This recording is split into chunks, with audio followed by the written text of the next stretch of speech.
Salut, alors aujourd'hui je voulais voir avec vous en fait quels sont vos actifs, c'est-à-dire donc je reviens encore d'une croisière d'entrepreneurs, on nous a posé cette question, on a dit ok, vous avez combien d'actifs, c'est-à-dire que votre argent les dispatchez comment.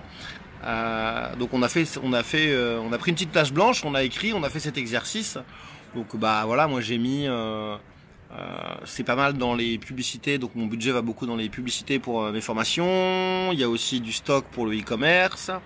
Il y a aussi de l'immobilier, aussi un peu de crypto-monnaie.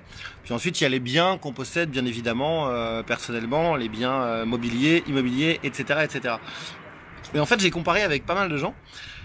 Et en fait, je me suis rendu compte que moi-même qui vends énormément de revenus passifs, donc j'ai beaucoup de revenus passifs sur Internet. Vous pouvez encore cliquer d'ailleurs en dessous pour télécharger mon guide de 35 revenus, sources de revenus passifs sur Internet, plus une série de 3 vidéos qui vous expliquent vraiment l'envers du décor. Et en fait, ouais, j'ai plein de trucs sur Internet, ok. Mais au final, on pourrait dire quand même que si on prend tout ça, si on prend la vingtaine de sources de revenus passifs que j'ai sur Internet, au final, donc du coup, je dépends d'une plateforme. Du coup, je dépends d'Internet. Imaginez, demain, Internet tombe, il n'y a plus d'Internet. Bah, du coup, j'ai plus de sources de revenus passifs. Et là, je me suis fait un déclic dans ma tête. Je me suis dit, merde, parce que c'est quand même vachement cyclique, les choses. Il y avait des gens qui avaient fait des fortunes dans le Minitel. Le Minitel s'est tombé. Bon, bah, ils se sont relevés, ils ont fait autre chose. Mais vous voyez un peu ce que je veux dire.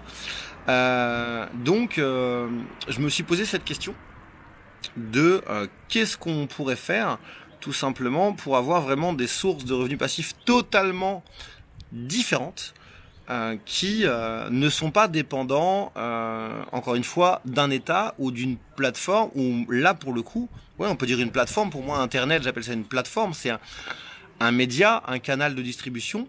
Qu'est-ce qu'on pourrait faire pour s'assurer en fait à vie d'avoir tout simplement des revenus qui tombent. Et donc là, bien évidemment, on parle d'achat de terrains qui vont prendre de la valeur, on parle d'acheter un immobilier, on parle de bourse, on parle d'investir dans des entreprises, on parle de... Alors ce qui est revenu beaucoup à cette croisière aussi, c'est on dit c'est quoi les deux trucs qui sont intemporels, c'est que les gens ont besoin de se loger, donc immobilier bien entendu, mais surtout les gens ont besoin de manger. Donc ça fait pourquoi pas investir dans... soi-même créer pourquoi pas des plats préparés ou des marques de gâteaux. Tout ça aujourd'hui se fait en marque blanche, pas besoin d'investir des millions. Pourquoi pas investir, moi j'ai cette idée depuis longtemps d'investir dans des food trucks de crêpes et galettes, vu que je suis breton, dans des endroits où ils en raffolent et ainsi de suite et ainsi de suite. Mais tout ça en fait on se dit, et j'aimerais bien que vous me disiez ce que vous en pensez en commentaire. En fait tout ça paraît très compliqué. Monter un food truck, ouais, faut avoir l'autorisation de la mairie pour poser son camion, ensuite faut acheter le camion, faut recruter les salariés, faut les former, faut être sûr qu'ils piquent pas dans la caisse, etc., etc., etc. Et donc, en fait, tout ça où je veux en venir, c'est qu'en fait aujourd'hui, pour tout type d'investissement, moyennant commission bien entendu, vous avez des tas d'entreprises qui vous permettent en fait de tout gérer pour vous. Dans l'immobilier, vous avez les sociétés d'immobilier clés en main. Si